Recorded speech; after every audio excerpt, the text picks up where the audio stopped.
नमस्कार दोस्तों। हरियाणा में मुख्यमंत्री राहत कोष के तहत मेडिकल इमरजेंसी से जूझ रहे लोगों को आर्थिक सहायता प्रदान की जाती है। आइए जानते हैं आखिर इस योजना का लाभ कैसा और किन परिस्थितियों में उठा सकते हैं। हरियाणा में मुख्यमंत्री राहत कोष के जरिए भी लोगों की मदद की जाती है। मुख्यमंत्री राहत कोष के तहत मेडिकल इमरजेंसी से जूझ रहे लोगों को खास तौर पर सहायता दी जाती है। पहले इसके लिए कार्यालय के चक्कर काटने पड़ते थे, लेकिन अब सरकार ने इसमें बदलाव कर दिया है। कैसे उठाए मुख्यमंत्री राहत कोष का लाभ। मुख्यमंत्री राहत कोष के जरिए मदद लेने वाला व्यक्ति अब सरल पोर्टल पर जाकर आवेदन कर सकता है। इस प्रक्रिया और अधिक सरल एवं आसान हो गई है। अब आर्थिक सहायता के लिए प्रार्थी को कार्यालय और अधिकारियों के चक्कर काटने की ज़रूरत नहीं है।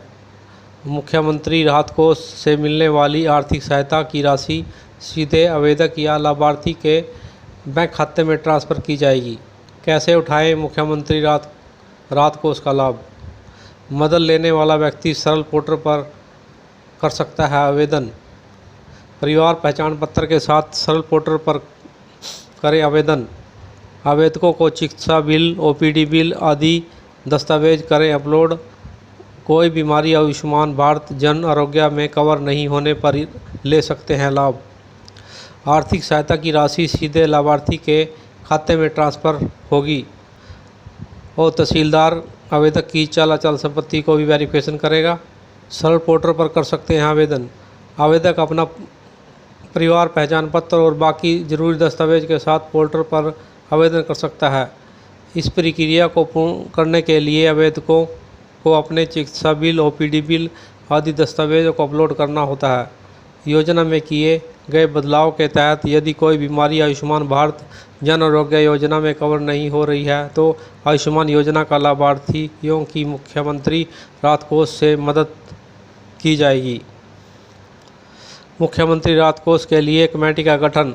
मुख्यमंत्री राहत कोष के अंतर्गत आर्थिक सहायता के लिए जिला स्तरीय कमेटी का गठन किया गया है, जिसमें संबंधित एमपी, संबंधित एमएलए, उपायुक्त, सिविल सर्जन, नगर परिषद और नगर पालिकाओं के अध्यक्ष, जिला परिषद के चेयरमैन, पंचायत समिति के चेयरमैन के सदस्य शामिल हैं।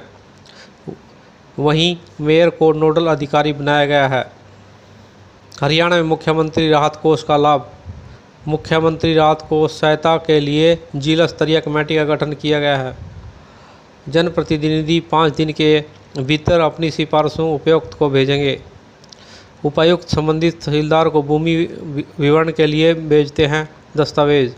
सिविल सर्जन को दस्तावेजों के सत्यापन के लिए भेजा जाता है आवेदन।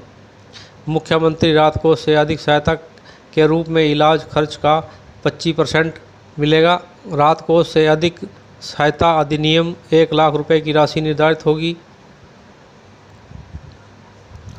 तहसीलदार करता है आवेदक की चल अचल संपत्ति का वेरिफिकेशन।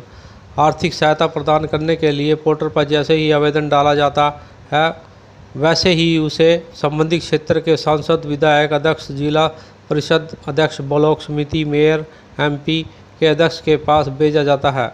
ये जनप्रतिनिधि 5 दिन के भीतर अपनी सिफारिशों के साथ डीसी कार्यालय को उस आवेदन को भेजते हैं।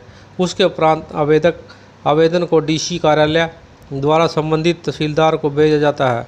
तहसीलदार आवेदक की चल अचल संपत्ति का वेरिफिकेशन करता है। इसके बाद सिविल सर्जन को मेडिकल दस्तावेज के सत्यापन के लिए भेजा जाता है। मुख्यमंत्री राहत कोष के लिए वेरिफिकेशन की अवधि। संपत्ति के वेरिफिकेशन के लिए 4 दिन और सिविल सर्जन कार्यालय से जुड़े सत्यापन कार्य के लिए 5 दिन की समय सीमा निर्धारित की गई है। दोनों विभागों से मिली रिपोर्ट्स को उपायुक्त की संस्तुति के साथ कमेटी के साथ सदस्य सचिव को भेजते हैं। कैसे सीनियर अकाउंट अधिकारी को भेजेंगे। इसके बाद स्वीकृत की गई राशि सीधे लाभार्थी के बैंक खाते में ट्रांसफ़र की जाएगी।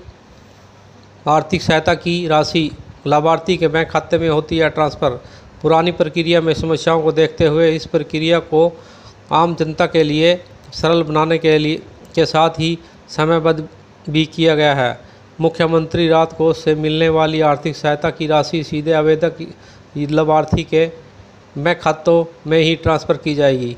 यदि कोई आवेदक दूसरे राज्य में इलाज करवा रहा है और वह चाहता है कि उपचार की राशि सीधे अस्पताल को मिले तो वो संबंधित अस्पताल की बैंकिंग डिटेल भी साझा कर सकता है।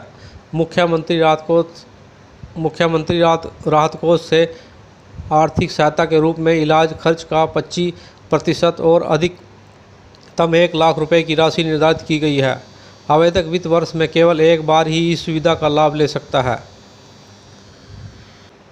और मुख्यमंत्री राहत कोष से इलाज के लिए आर्थिक सहायता लेने की प्रक्रिया स्टार्ट की है। बहुत अच्छी प्रक्रिया है और मैंने आपको मुख्यमंत्री राहत कोष इलाज के लिए डिटेल में बता दिया है। मेरी वीडियो अच्छी लगी है तो लाइक करना और मेरे चैनल को भी सब्सक्राइब करना। धन्यवाद दोस्तों।